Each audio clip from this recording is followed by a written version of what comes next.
Hello, hope you're having a good day. Victor here with VC Football, and with the end of the group stage, to commemorate this special occasion, I am back in a video. And let's just say it feels so good to be back because it had been way too long. In today's video though, I want to discuss exactly what happened in the group stage of the Champions League, who were the winners, who was progressing to the round of 16, but I also want to talk about who didn't make it through the group stage because we have some big names that were left behind. We have a lot to talk about, so without further ado, let's get into it.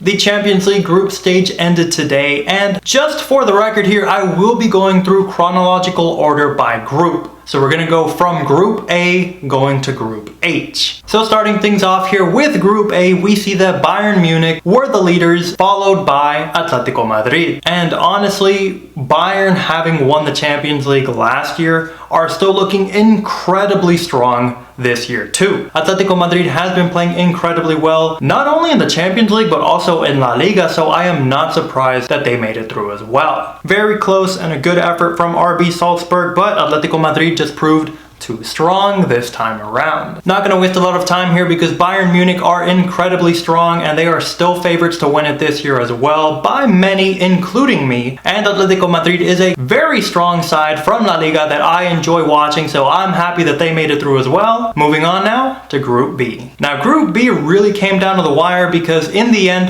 Real Madrid was able to come out as leaders in the group, followed by Borussia Mönchengladbach. But this was the group, like I had mentioned, that came down to the wire because for a while there it looked like Real Madrid wasn't even going to make it into the round of 16. They were in a must-win situation with their final match against Borussia Mönchengladbach. However, they did manage to get the 2-0 win at home, courtesy of Karim Benzema with 2 headers. I am definitely sure that Los Merengues are incredibly happy to have both Benzema and Sergio Ramos back in the starting 11 because without them, they were struggling, and that's putting it lightly. As for Borussia Mönchengladbach, they also made it into the round of 16, but just by a hair, and only because Shakhtar and Inter Milan tied in their match. Had one of them managed to score even one goal, Borussia Mönchengladbach would be watching the round of 16 and further from home. Just goes to show anything can happen in the Champions League, including in the group stage. But kudos to Real Madrid, who were struggling there for a while, but they were able to get their act together when it mattered, when the pressure was on, and they did come out as leaders. So I am sure Zidane and company will be very happy with that because they will be facing a runner-up in another group. Also, just want to take a moment here, and if you're enjoying the video, be sure to give me a like because it helps out tremendously. A like goes a long way towards helping out the channel grow, and if you don't want to miss any future videos, be sure to hit the subscribe button because I will continue to cover the Champions League throughout the round of 16, into the quarterfinals, and to the finals. Anyway, back to the show. Next we have Group C, where Manchester City came out on top as leaders in the group, followed by Porto in second place. Not gonna waste a lot of time on this group either because Manchester City is also one of the teams I have as a favorite to win the Champions League this year. They always come so close, it's just they can't seem to get out of their own way sometimes. But they did incredibly well, gaining 16 points throughout the group stage, and they look incredibly strong as ever. Can Pep Guardiola get the team together and keep them focused in the later stages of the competition though? As for Porto, they also did a great job managing 13 points. Overall, I'd say the first and second team here in this group were far better compared to third place Olympiacos and fourth place Marseille, who only managed to gain 3 points each. But again, not going to spend a lot of time here. Manchester City still one of my favorites in the competition to win it all, but I'm sure there's going to be a lot more discussions here in the later rounds of the competition. Moving on now to Group D, we have Liverpool, who topped the group, followed by Atalanta. Starting off with the leaders in Liverpool, not surprised, as strong as ever with Jurgen Klopp, Sadio Mane, Mo Salah, I mean, you name it. This team is absolutely stacked. And after crashing out of the competition so early last year, I'm sure Liverpool's going to come out this time around with a lot to prove. Plus, having a fiery coach like Jurgen Klopp is always a bonus. I just love the guy. He always has so much energy. Kind of crazy sometimes, but Still, gotta love the guy. As for Atalanta, again, just like I did last year, I'm bringing them up here again as the dark horse of the competition. Yes, they do need some work defensively, but man, do these guys love to score goals. And that is something they're really good at, and that's why they continue making it into the later stages of the competition. This time around, they actually got past Ajax, who were third in the group. And that's a big team to be kicking out of the competition so early. So props to Atalanta. They're my dark horse of the competition. They're one to keep an eye on, not only this time around, but in the years to come, because I feel like they're just improving over time. Keeping it moving here, folks, with Group E, and Chelsea took the top spot, followed by Sevilla. Now, if you watched last year's video on the Champions League from my channel here, you'd know that I really had some doubts with Lampard as head coach of Chelsea. And when they crashed so early in the competition last year, I honestly wasn't surprised because Lampard lacked so much experience. But this time around, I'm actually taking Lampard and Chelsea a lot more serious. He has an excellent team who are just gelling together perfectly, and they are playing some incredibly beautiful football this year. Chelsea are currently third in the Premier League with only 2 points separating them from first and second place. And now here in the Champions League topping their group. Now obviously Lampard is doing something right because he's getting results not only domestically, but in Europe as well. Now, I'm not gonna go crazy here and say that they're favorites to win the Champions League because they're not. I honestly still see them struggling against some of the bigger teams in the competition, like Bayern, like Manchester City. And also, they did have some luck in their group. While they did have runners-up Sevilla, who are a strong team from La Liga, they did have some minnows and smaller teams in their group, such as Krasno. I don't even know how to pronounce this name. Krasnodar.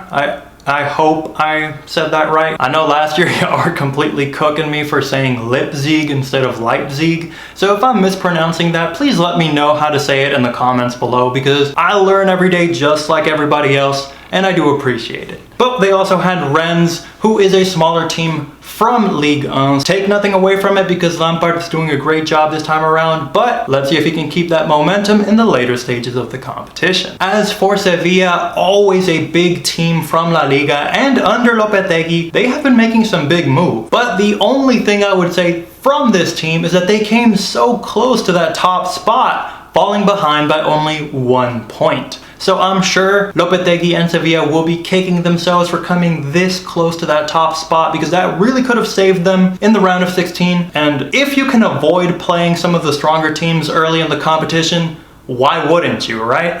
But still, they did get absolutely thumped in the second match against Chelsea 4-0, so well deserved from Chelsea. A lot of expectations for Lampard this season. We'll see how far they get through, and also great job for Sevilla, second place in Group E. Winding down here, now we have made it to Group F, and unsurprisingly, Borussia Dortmund is the leader of Group F. No surprise, because they have Erling Haaland, who is an absolute beast. I mean, he's injured right now, but he will be back in the round of 16.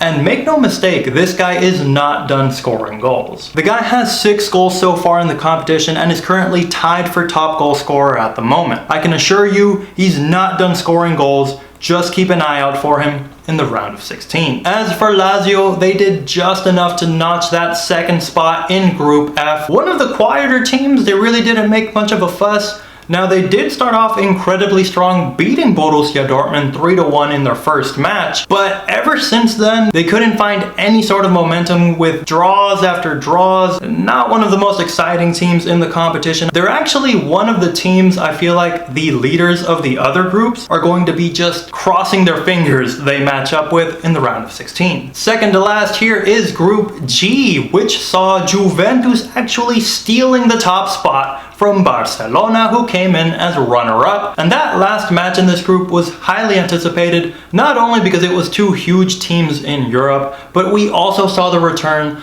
of Cristiano Ronaldo facing off against Lionel Messi. In the Battle of the GOATs, one team came out on top and the other looked incredibly poor. Juventus made it look like a walk in the park, defeating Barcelona 3-0 at the Camp Nou. Juventus actually had to beat Barcelona by a 3-goal margin in order to steal that top spot, and that is exactly what they came and did. My only regret in this match is that we didn't get to see it earlier, because Ronaldo actually missed the first match because he tested positive for the Rona. So I can only ask myself what could have been had Ronaldo inspired the team in that first match like he did this time around. But speaking of Ronaldo, wow, did he thrive upon his return at the Camp Nou, scoring a brace which now gives him 14 goals in 13 games in Barcelona's home stadium. Ronaldo scored both of the penalties in the match and now has 134 goals in the Champions League compared to Messi's 118. The guy's an absolute freak. He just keeps scoring goals with no consideration of his age, and he just defies all the laws of nature. I mean, the guy just cannot be stopped. Absolutely incredible for the old lady. Very impressive beating Barcelona in their home stadium like that, and leaders of the group. Top marks, Juventus. As for Barcelona, it's been a tale of highs and lows, because for me, this club is a falling knife. They have been crumbling for some time now, and Koeman will be absolutely furious, I'm sure, with the team losing that top spot, because now they've just opened themselves up to facing one of the stronger teams in the round of 16. So they could be facing a team like Bayern, and we all know what happened the last time Barcelona faced Bayern in the next round. And in all fairness, Barcelona actually got one of the easier groups in the competition, because yeah, Juve is one of the stronger teams in Europe, but they're not one of the favorites to win the competition either. And then to top things off, they also had teams in their group like Ferencvaros as well as Dinamo Kiev, not exactly favorites to win the competition, one of the smaller teams. Barcelona actually started off the group very strong, scoring goals for fun. But again, when you look at the quality of the competition they were facing, it paints the picture. The stats may have Barcelona as second for most goals, 16 in the competition, and also the most total attempts and shots on target so far in the competition, but I'd say that's largely because they did not get a tough group. Now Barcelona will be crossing their fingers and toes going into the next round, because if the second game against Juve is how Barca is going to play against the big dogs in the competition, another humiliating exit from the competition may be on the cards very soon. Thank you to everybody who's made it this far into the video. And last but not least, we have Group H, which saw PSG and RB Leipzig continue into the round of 16. Absolutely no surprise from PSG. I mean, they are an absolutely stacked team. They made it into the final last season, barely losing to Bayern 1-0. But I mean, with the guys like Neymar, Kylian Mbappe, anywhere you look on the field, they have quality world-class players. And I'm sure this time around, they're one of the favorites to make it into the semifinals, if not the finals, again this year. As for RB Leipzig made it into the semi-finals last season. So don't count these guys out. They come and play their football, and they do it very well. I mean, just ask Manchester United. Oh, I had to do it, I'm sorry. Manchester United used to be one of the strongest teams in the world when I was growing up, and now they're crashing out of the group stage of the Champions League. Oh man, this team has fallen from grace. This team is in complete disarray. Ole Gunnar Solskjaer just is not getting the job done. I mean, I don't even know how many coaches they've gone through already, but trying to replace Sir Alex Ferguson is not going to happen. And I don't know how to fix Manchester United, but they are also one of the big names in the competition who are crashing out incredibly early. Thank you so much if you made it until the end of the video. If you enjoyed this type of video, be sure to give me a like. It lets me know to make more videos like this. I love the Champions League. I love all the drama, all the excitement, and all the goals. So be sure to subscribe so you don't miss out on future videos. Leave a comment below of who your favorite team is and who you think is gonna win this time around. As always, guys, a huge thank you for all the love and support, and I will catch you in the next one. Peace.